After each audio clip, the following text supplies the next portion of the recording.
नमस्कार बच्चों, आज हम हिंदी में पाठ 17 का अध्ययन करेंगे। चुनाव प्रक्रिया कब, क्या, वह कैसे।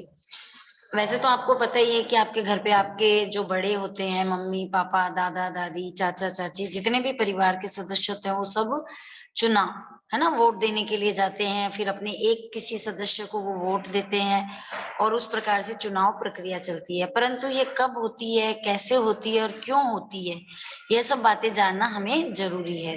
तो देखिए, बालकनी में दादाजी मुड्डे पर बैठे हैं, अखबार पढ़ रहे हैं। दीपक बाहर खेल रहा है। कुछ लोग फाटक खोलकर बंगले में प्रवेश करते हैं। तो ये प्रक्रिया चल रही होती है, तभी दीपक जो है वो दौड़ता हुआ आता है और देखो दादाजी, ये इतने सारे लोग आपसे मिलने क्यों आ रहे हैं। अब वहां पे जो दीपक है उसको उत्कंठा हो जाती है कि इतने सारे लोग एक साथ क्यों आ रहे हैं। तो दादाजी कहते हैं, बेटा अगले माह विधानसभा के चुनाव होने वाले हैं ना, इसलिए चर्चा करने आ रहे हैं। आपने देखा होगा कि जब भी चुनाव होते हैं तो लोग ग्रुप में अलग अलग जो है बातें करते हैं कि कौन सा कैंडिडेट जीतेगा, है ना, और कौन सा जो है चुनाव में आगे आएगा। तो इस तरीके की जो है बातें चलती रहती है। तो दादाजी बताते हैं कि अगले महीने जो है विधानसभा के चुनाव होने वाले हैं, इसलिए चर्चा करने आ रहे हैं। तो दीपक कहता है, दादाजी ये चुनाव क्या होते हैं। अभी छोटे बच्चे हैं तो उन्हें पता नहीं है कि चुनाव क्या होता है। तो दादाजी उनको बताते हैं कि बेटा, चुनाव में जनता अपना मत देकर अपने प्रतिनिधि चुनती है। प्रतिनिधि कौन होते हैं?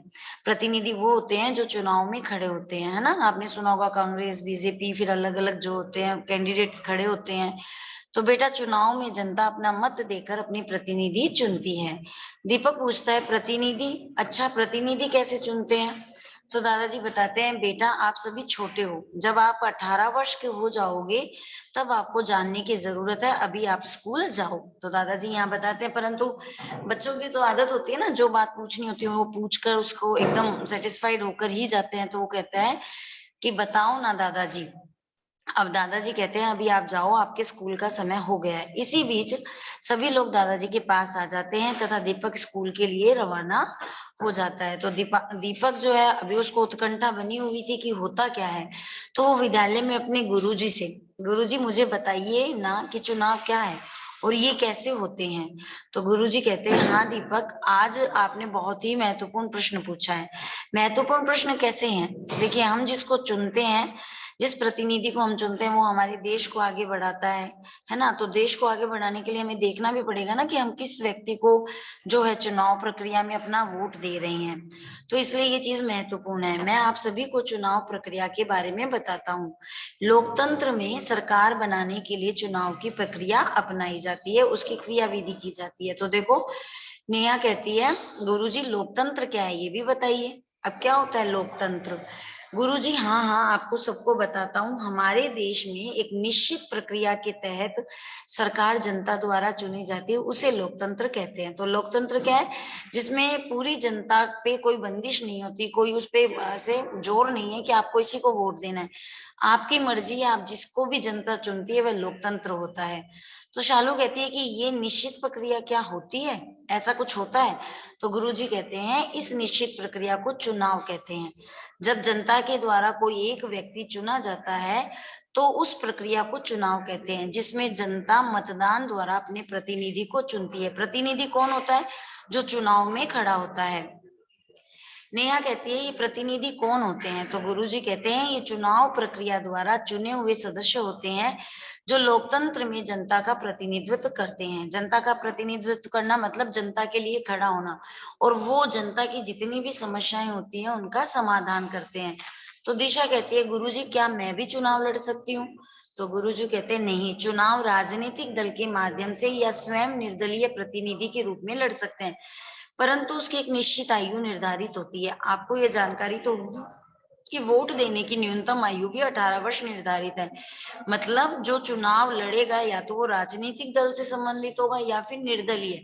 निर्दलीय मतलब अपने ही कोई अपना एक दल बना करके चुनाव लड़ता है। दीपक कहता है कि जब मैं 18 वर्ष का हो जाऊंगा तब क्या मैं भी वोट दे सकता हूँ? तो गुरुजी कहते हैं कि हाँ, आप वोट देने जा सकोगे, परंतु इससे पूर्व आपको वयस्क मताधिकार हेतु मतदाता सूची में अपना नाम दर्ज कराना होगा। अब मतदाता सूची क्या होती है? जहां पर उसका नाम होता है। दीपक कहता है, ये वयस्क मताधिकार और मतदाता सूची क्या है? तो गुरुजी कहते हैं कि 18 वर्ष या उससे अधिक आयु के सभी नागरिकों को बिना किसी भेदभाव के मत देने का अधिकार वयस्क मताधिकार है। वयस्क कौन होते हैं? जो 18 ईयर्स 18 वर्ष, तो वयस्क मताधिकार मतलब चुनाव, वोट देने का उनको अधिकार होता है। तो जिस सूची में मतदाताओं के नाम होते हैं उसे मतदाता सूची कहते हैं। मतदाता सूची में नाम दर्ज कराने के लिए एक निर्धारित प्रपत्र भरना पड़ता है। मतलब किसी भी चीज़ को जब हम भरते हैं करने के लिए हमें एक फॉर्म भरना पड़ता है। तो वैसे ही यहाँ पर भी आपको एक निर्धारित प्रपत्र भरना पड़ता है। दीपक कहता है कि गुरुजी मतदाता सूची में नाम कौन दर्ज करता है? अब गुरुजी कहते हैं यह कार्य बीएलओ, बीएलओ मतलब इसकी फुल फॉर्म क्या हुई? बूथ लेवल अधिकारी। जो बूथ होता है आपने देखा होगा कि जगह-जगह पे बूथ बने हुए होते हैं और उन बूथ पर जो है अधिकारी होते हैं, ऑफिसर्स होते हैं, उनके द्वारा ये कार्य किया जाता है। यह स्थानीय सरकारी कर्मचारी होता है जो चुनाव आयोग का प्रतिनिधि होता है। दीपक कहता है अच्छा है, तब तो मैं भी 18 वर्ष का होते ही मतदाता सूची में अपना नाम दर्ज करवा कर राष्ट्र हित में मतदान अवश्य करूंगा। तो सभी बालक कहते हैं हाँ हाँ हम भी मतदान अवश्य करेंगे।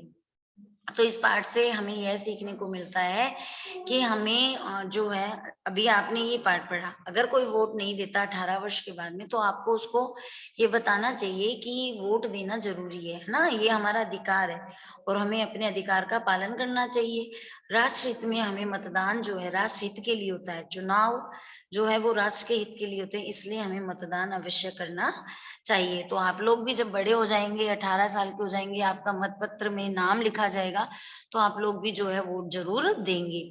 तो यहाँ पर जो इम्पोर्टेंट बात आई है वो है लोकतंत्र। लोकतंत्र क्या होता है? लोकतंत्र की परिभाषा क्या है? जनता का जनता के लिए जनता द्वारा चुनी गई सरकार, अर्थात जनता ही खड़ी होती है और जनता ही उसको चुनती है।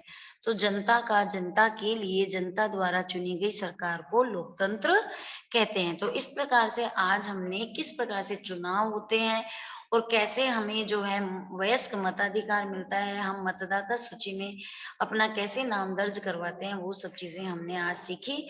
तो जब आप 18 साल के हो जाएँगे तो आप वोट ज़रूर देना और आपके आस-पास अगर कोई इतनी उम्र का है और वोट नहीं देता तो उसको ज़रूर समझाइए कि ये राष्ट्र हित के लिए लाभदायक है, हमें वोट ज़रूर करना चाहिए, हमारा अधिकार है। तो इसके जो क्वेश्चन आंसर है वो आपको पीडीएफ के माध्यम से सेंड कर दिए जाएँगे। धन्यवाद।